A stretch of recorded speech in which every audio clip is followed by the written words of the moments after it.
honestly, I much prefer the older Dale because I like playing with all the painful pieces.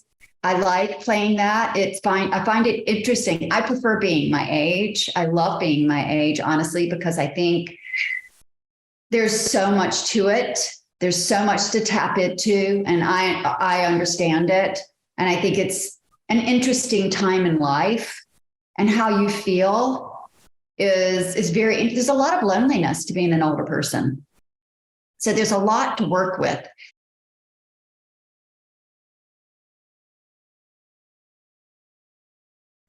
Welcome to the SAG-AFTRA Foundation's Conversations at Home program. I'm Jazz Tangcay, Senior Artisans Editor from Variety, and so excited to be here today. It is my pleasure to introduce the stars from Hallmark's The Way Home. With us, we have Andie MacDowell, Chyler Leigh, Evan Williams, and Sadie Laflamme-Snow.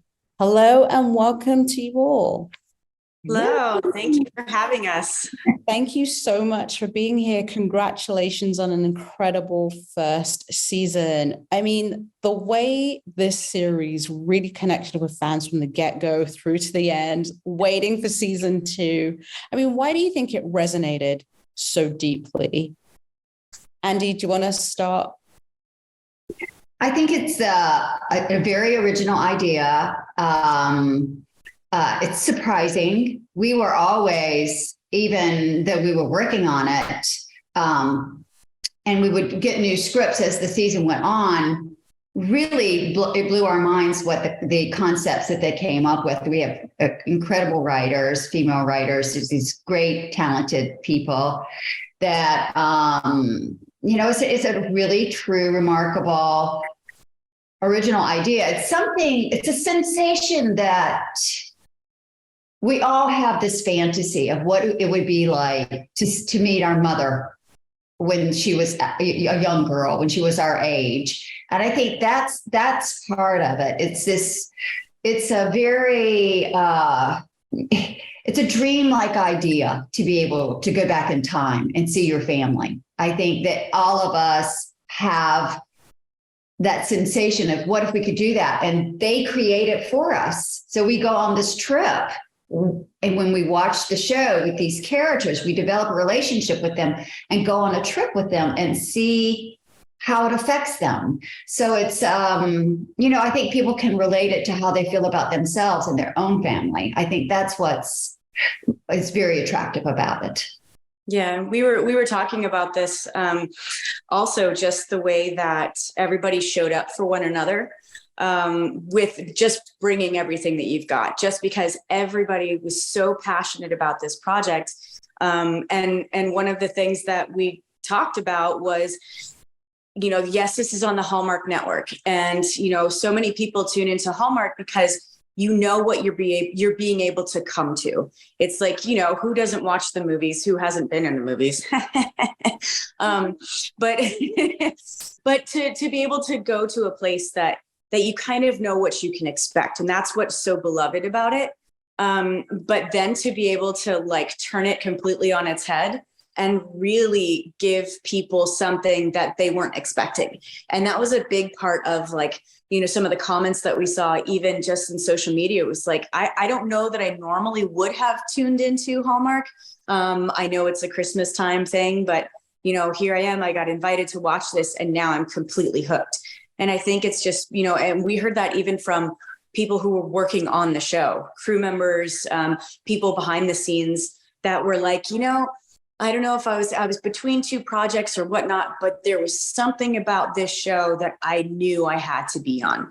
And that was across the board. We just always described it as just kind of, it had a magical sense to it. And that, I think that's what really came across on screen as well. I think piggybacking on that too, it's a bit of a masterclass in breadcrumbing audiences away from what they were expecting. Like if you look at the first episode, I thought they deftly managed the sort of Hallmark tropes that I think people might be used to seeing while they are washing the dishes. And we sort of slowly took them by the nose and took them to a place where they had no idea they were going to go. And especially by the end of the season here, people have felt it so rewarding to go on this journey with us because it's such an arc away from what they expected. And so I think the people who were involved with the production knew what the potential was early on. And because of that, everybody was cashed in from the start. And when something like that happens in a production, it makes the final product shine, I think. Sadie, what about for you? For me, I think it's really exciting for people to feel like they're a part of the project itself.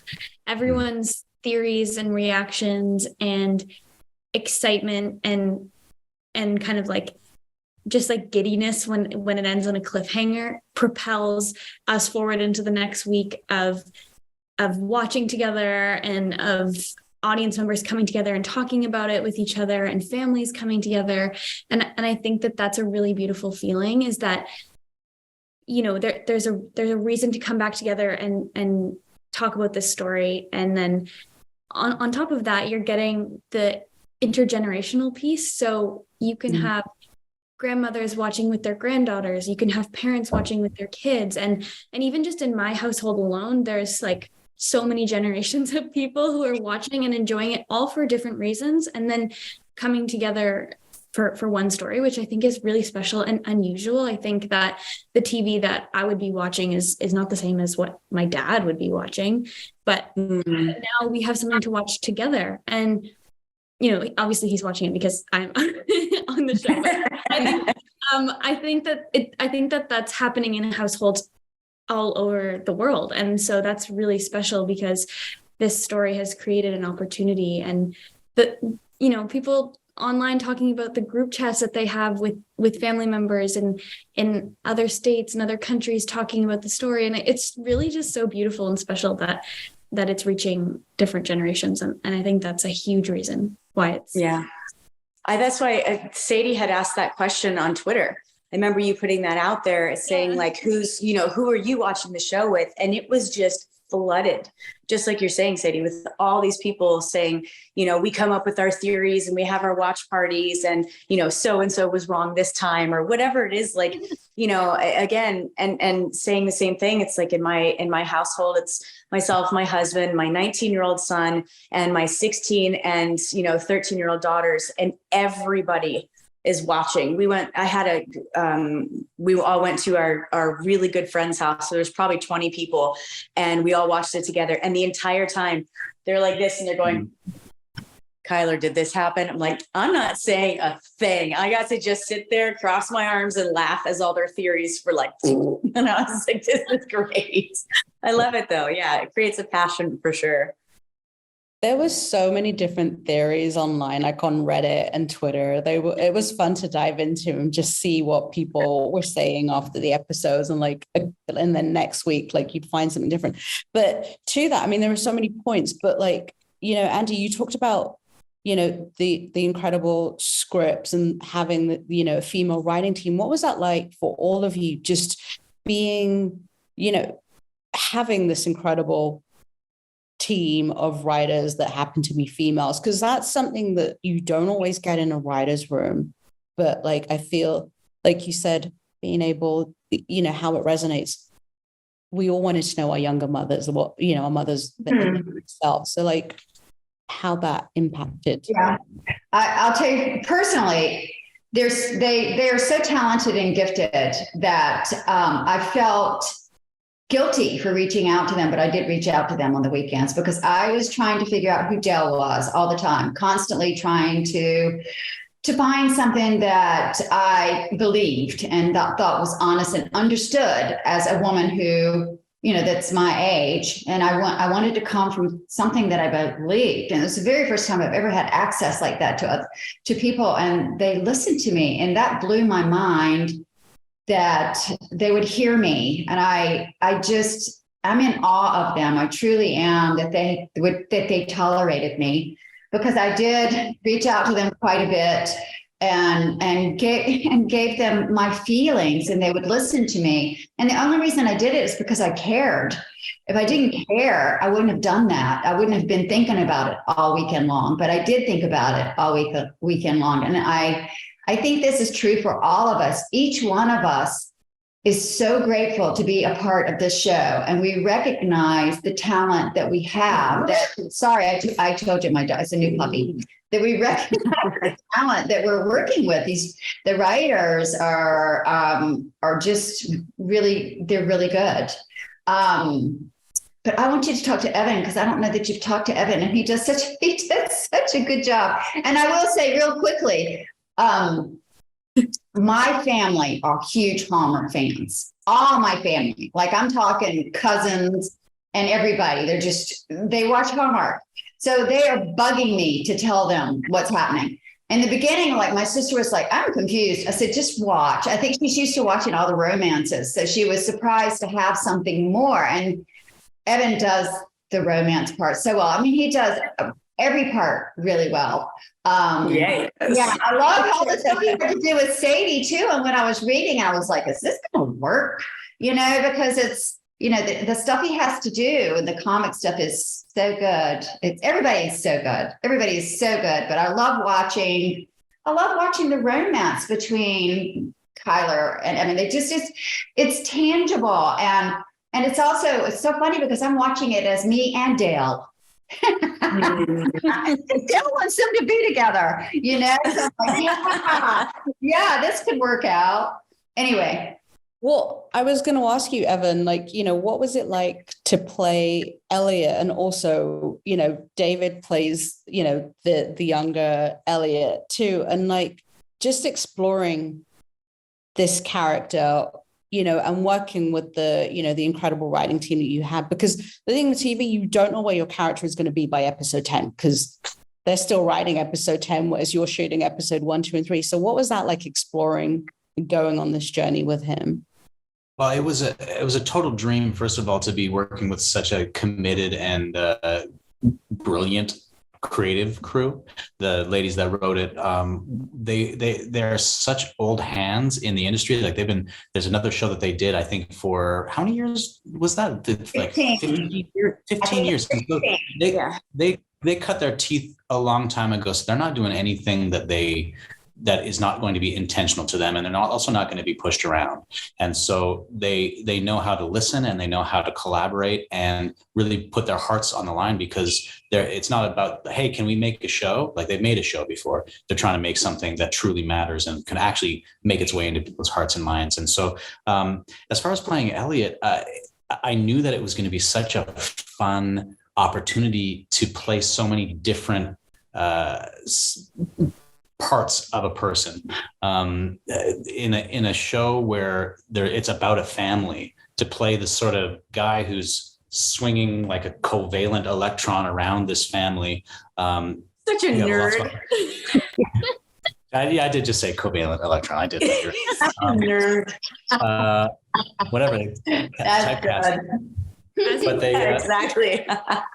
To play a guy who doesn't get the girl, who doesn't win. And when we see him as a kid, and we have this beautiful opportunity with all the young cast, actually, to sort of see what makes them tick. So we see right into their hearts. And then to have the opportunity as an adult with Elliot to challenge that, to say, hold on, no, maybe I can be a hero. Maybe I do deserve freedom or love, and maybe the things I say can change the course of my life. And so there's a great opportunity to play some tension, because so much of the romance and stuff, it's present and it's full of possibility, but at the same time, he's a guy who is used to not having that possibility presented. And so it's a lot of it's about, what does Elliot believe is possible, and who is he as a man, and especially in a show that is so based around strong women.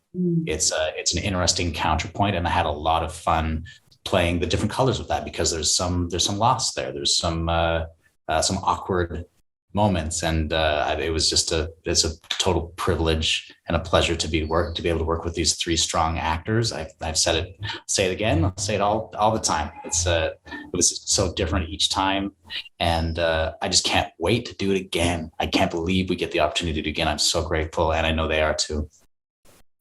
The fans are very excited that we get a second season. Sadie, what about for you? Because, when we first meet Alice, she's acting up with her mom, with her grandmother, in the present day. And then, you get to explore her and learn who she is as the series progresses. What was that like for you to really just, develop Alice and go on this journey and learn who she is? Yeah, well, as soon as I got the audition scenes, I was able to see these two really, really different sides of her. The like you said, the teenager who's acting out, who's rejecting her mom, rejecting her grandmother. And she seems like she's just trying to punish everyone and making everyone else's problem that she's going through something. And I empathize with that. I definitely do. But as soon as you meet her in 1999, where she's so vulnerable and open and loving, and you realize how much effort that must take her to keep those walls up from her mom and from her grandmother, because she's actually that sweet friend that she is to teen Kat in both timelines. It's just it's not working. She can't let that out. And so it was a really beautiful challenge to see how much of that you can kind of let on throughout the season. And at what points did Alice need to open up and start to make friends and start to forge that relationship with her grandmother, especially the more she starts to understand about their experience in the past. But I just loved that the kind of bratty teen thing didn't go on for long, because I just think that it's all, it's her way of coping, but it's not who she is. And I think she's because of her time in the past, she's kind of like an old soul. She has this really magical wisdom from her experiences of going back to 1999. And so that really changes who she is as a person, the kind of friend she is, the kind of daughter and granddaughter she is. And it was a really nice challenge. And it was also just, in terms of as an actor, it just gives you so much to work with, because you know way more about yourself than you should. And so it was just thrilling to kind of slowly let out who Alice really is throughout the season. Yeah. Chyler, what about for you and Unraveling Kat? Also talk about working with Alex too, who played the younger Kat, and how that helps you inform who you play. Well, it's kind of funny. Alex she's just done a phenomenal job being, teen me. And we didn't actually really talk about it beforehand, because I felt, in a sense, I was still trying to figure it out myself, because you're sort of picking up where Kat is all these years later. When you first see her, she's just been fired. She's going through divorce. Her teenage daughter is acting out. And then she gets that letter. She goes home. It's the first time seeing her mom in all these years. And she's built herself up as a woman, a professional, all the things that she said she wanted to do. That's what she's been doing. And to have that all of a sudden fall apart, and then have this other mysterious side of it, she's kind of taking an opportunity to try to mend fences, but she thinks mom is the one that did it. And then lo and behold, you find out that that isn't the case. And, so I wanted to incorporate the side of, here's adult Kat kind of reverting back in some ways as a teenager herself from the last time that she saw her mother, and the parallels of how, I threw those little moments in.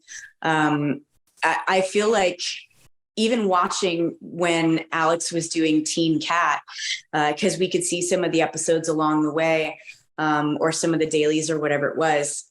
It's almost like I could trade in a little bit of, in and out with her, because she has such a great instinct all across the board. I was so incredibly impressed with her, even from physical, movements or, choices that she'd make.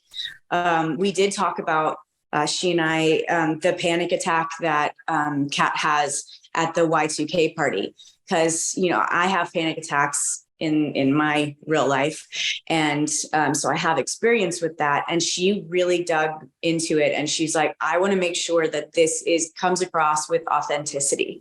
And so she asked me so many questions. I, you know, talked to her about, these are different things that, you know, can happen. Everybody's different, but this is my actual life experience with it. And we had this really beautiful in-depth conversation about what it is to have that. And I thought she portrayed it so beautifully and so realistically. I mean, Sadie, you were there, so I'm sure you could attest to that as well. But yeah, it was fun trying to find those moments of Kat reverting back, but then also standing strong and saying, no, this is who I am. But she's also, when you see Del in the 99 version of Del, and then now later in life, you see how strong and passionate she is because of what she's learned from her mother. And so she already has those instincts and those qualities sort of instilled in her because of who Del was. And you even see that when Jefferson who just did a phenomenal job in the therapy scenes and all that. You see what he's saying about Del is that, you know, she's his rock. And so teen Kat gets to see that growing up, and then her world falls apart. So it's just this beautiful, I think, dance that we all got to play together to really form our characters together in a sense. Yeah. No, I'm so glad you talk about that, because I think so much of what makes this show works is this incredible dynamic, the chemistry, and like, you know, you really believe they're a family. Like, how do you, I mean, talk about cultivating that with one another and just the time that you spent on that. I feel like Sadie, you talk. Go ahead, Sadie. I feel like coming at this from a very like new to the industry perspective, I think that we embraced the actual dynamic of the intergenerational story and just like the multiple generations of like women just on the set, in the scene, in the work. And I felt really like it was a familial vibe right away, because I look up to Chyler and Andie so much in just how they were on set, in the scenes, and then inside of the story too. I think even though Alice is pushing them away, I think that, you know, she gives Kat a hard time for being similar to Del, but I think Alice and Del also have things in common. I think, you know, when things get tough, they want to do it alone. And I think that there was kind of this multiple layers of that kind of, you know, the three generations of women theme, both in real life and on the page. And I think that made that dynamic really strong inside of the episodes and from an audience perspective. And then, of course, what did you call it? Covalent electron? Yeah. And then our covalent electron as well. But no, that's gonna be on your chair this season. Covalent electron. That's it. We've got it now. Check. I just feel like the dynamic you see on screen is so beautifully reflected in just how we work together as a family, plus our covalent electron. Because it's I don't know. I think we love each other. We support each other. We challenge each other, and it's happening both on screen and off. Yeah. And you go ahead, Evan. I was just say there's something also special because within the family dynamic, the kernel at the center is healing. It's about a family finding their way home, right? And so all the pressure over time has sort of like turned this thing into, it's like a pearl, and the audience is watching this family get closer to it as they find each other. And so I think that there's if you're going to make a show where you're going to try to have something for everyone, that's usually a recipe for disaster. It's usually pandering, and it's usually not going to work because they're just trying to grab eyeballs. Whereas I think this actually has something for everyone in a very earned way, because we know about family. That's the audience can sniff it and they can relate to it. And so many of the comments that we've gotten have been about how rewarding the show has been to watch with family members, because they can feel it. They can feel it with each other, and it brings them together. And that, to me anyway, is one of the greatest the highlights of being a part of the show like this, where it's still challenging storytelling, but it's nutritious, it's rewarding, and has the opportunity to actually like reach out and speak to the hearts and minds of the audience. Yeah. Andie, I have to talk to you about the transformation and working with Jeanette and Linda, who are head of makeup and hair departments. Yeah. Like, what was that like, transforming, playing yourself in 1990? Mhm. How long did that take? It's scary, I think it's having to think about how we look is always scary, but when you're trying to look that much younger, it's intimidating. But for me, it wasn't so much, thank goodness they lit me differently. They used a different camera lens and different lighting. And so it looks very specialized. And that gives you the feeling that you're in a different time. That was very helpful. The wig helps a lot because we psychologically, we do this thing. If you have silver hair, you automatically there is a psychological thing that happens. So having the dark hair helped immediately. And the makeup, there wasn't that much they could do, but she did, try to make a little bit prettier or whatever, sorry. But for me, the hard part is, and I understand this because I'm living in a body, I'm almost 65, I'll be 65 in April. I know what it is. How you walk is different. I stand up, it's different. You feel different. It's different. How you hold yourself is different. How you move is different. So that's what I became obsessed with. I was like, I have to be sure I remember to carry myself differently. And also your voice. It should be a little lighter. It should be a little softer. I would try. But at the same time, I think Del's kind of an interesting person. I didn't learn to make her somebody else. So those are the things I was thinking about. Honestly, I much preferred the older Del because I like playing with all the painful pieces. I like playing that. It's fine. I find it interesting. I prefer being my age. I love being my age, honestly, because I think there's so much to it. There's so much to tap into, and I understand it. And I think it's an interesting time in life, and how you feel is very, there's a lot of loneliness to being an older person. So there's a lot to work with. And also on top of it, there's the loneliness because my daughter's been gone, and I'm fascinated by that. I am fascinated by the fact that this woman has lived by herself, except for Elliot and her community. But that doesn't feed you, you need your family. So I'm fascinated by that part of Dale. And her getting to see her granddaughter, how overwhelming that must be. And to have her daughter back, even though there's all these complexities of feelings, that's the fun part. That's the juice. Love that. Evan, for you, what was the most rewarding scene for you to shoot? Now you have to pick between these three ladies, so be careful. Putting my head on a pike here. Jazz, I think I don't even know if I can answer that. It's sort of like asking you what your favorite Who's your favorite child, right? Yeah, but I think definitely one of the highlights for me was obviously just like when Elliot and Kat kiss.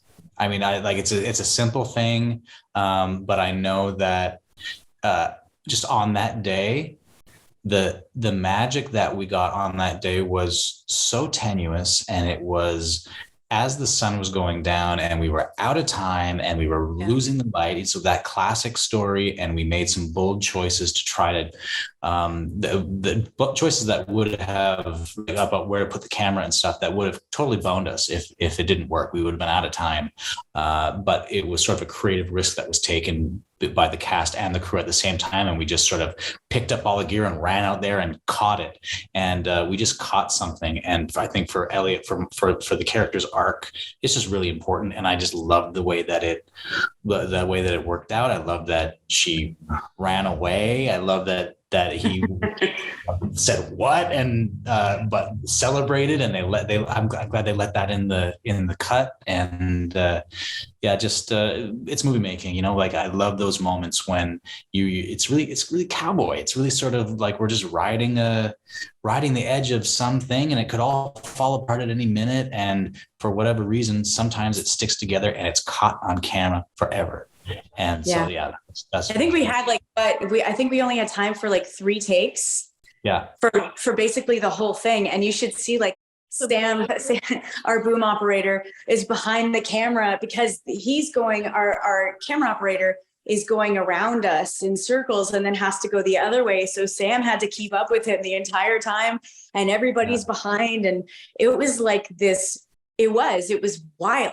It was just this beautiful cinematic, really, truly, especially when you see it on camera, cinematic, magical scene that we all were just let's just do it. Let's just do it. Okay, this doesn't feel right. Go back real quick. All right, let's do it again. It was wild, but it 100% paid off. Thanks for saying that. We knew that the audiences were going to be, or at least we were hoping that the audiences were going to care at that point. And if they did care, then this is when we were going to get them. So was Tom Best the cinematographer for that episode? Yes, for all of them, really. There you go. Props to Tom and his incredible cinematography work. Yeah, and Andres, who was there on our Steadicam, just incredible. We had it. Yeah, we have an amazing crew. So, I mean, since this is an audience, of your peers and fellow actors, talk about the timeline navigating. How do you keep that straight in your head when you're shooting multiple episodes at the same time? Do you even keep it straight in your head, or do you just focus on the scene, not think about where you are, and let that come together in post? I feel like I'm somewhere in between both of those options. There's a certain level of giving over to just the words on the page and the matters at hand and the relationship you have to the person you're talking to. And then there's the 2 timelines, 2 episodes at a time situation that you have to contend with as well. And I think, for the first long while, Alice is the only one that's going back to her knowledge. Kat's going back and forth too, but she doesn't know. And so she's confiding in Elliot all these details, and he's telling her how many trips she takes, when her next one is going to be, because he's kept a log of all these things. And so in the same way that Alice, I think, goes to Elliot, I think I went to Evan a lot of the time being okay, what's going on? Why are we, why am I only learning this now? Or did I just learn this? Or why is this important? Why am I so obsessed with this piece of information in the scene? And so it was very much a team effort with all of us who have our foot in both those worlds. And then of course, our lovely showrunner, executive producer, show creators who hold all those details and who've held onto this story for so long and know it inside and out. And so as we were approaching it with a much fresher pair of eyes, they had every detail filed away somewhere for us to refer to at some point. And I don't know, Chyler or Evan, someone who is. Oh yeah. I was a creeper. Yeah, I was a creeper in the background of everything in 99 until these last few episodes. So luckily I was able to kind of pull that information from our script supervisor and then, anybody else who was in the scene kind of look at each other right before I go wait a minute, where were we? Where were we coming from? You're coming inside. Where did you just come from? Okay, you're leaving. So that leads up. Yeah, it was a bit of a mind job, that's for sure. But yeah, we had a lot of support between one another, and then also, the creators to fall back on. Luckily, they had really thought very deeply about every little piece. Nothing was arbitrary. And I think because the show is a family drama at its center that also has this time travel element, it's not a sci-fi show. It's not about spectacle. And so there was no sort of like, no time. I'm sure you guys felt the same way. There's never a time when I read a script when I was like, really? Like, why would that happen? And that's good, because that kind of thing will alienate an audience. And I think by this point in the season, we've gained their trust. And now with the unreliable time travel mechanism of the pond, we have so much lateral possibility with storytelling now. And I'm excited about where it's going to go. Incredible. Well, I want to say that sadly, that is all we have time for. So I want to say thank you so much for sharing your experience, your process, and your craft with your fellow performers. And on behalf of the SAG-AFTRA Foundation, thank you so much for that incredible conversation. Thank you for having us. Thank you so much. Pleasure to be here.